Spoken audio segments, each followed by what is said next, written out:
Resulta ng pagkasugat ng 5 individual kabilang ang 3 minor de edad ang nangyaring banggaan ng 2 sasakyan na nangyari ng gabi sa Barangay Road ng Barangay Silag sa bayan ng Natividad.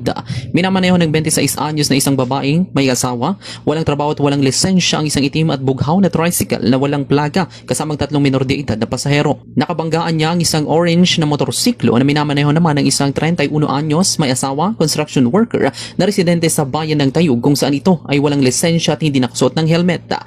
Lumalabas sa investigasyon na ang tricycle ay bumabagtas sa daan patungo sa silangan habang ang motorsiklo naman ay dumadaan sa kabaliktarang direksyon.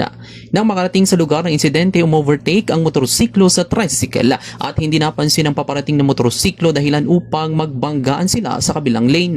Dahil sa lakas ng impact, parehong tumumba sa sementadong kalsadang mga sasakyan kasama ang mga sakay nito. Nagtamo ng iba't ibang sugat sa katawan ng lahat ng sangkot kaya dinala ng mga rumesponding tauhan ng PNP sa Eastern Pangasinan District Hospital sa bayan ng Tayug para sa agarang lunas. Samantala patuloy namang inaalam ang danyos ng mga nasirang sasakyan na pansamantalang nasa kustodiya ng Barangay Silag. Patuloy namang tinututukan ng mga kapulisan ng kaso upang mapag-usapan ng dalawang panig para mapagkasunduan ang pangyayari. Para sa programang Bomb Reports First Edition, Patrol numero 5, Bombo Libre na kumusta gulat. This is Bombo Radio Philippines, the #1 and most trusted source of news and information. Basta Radyo Bombo!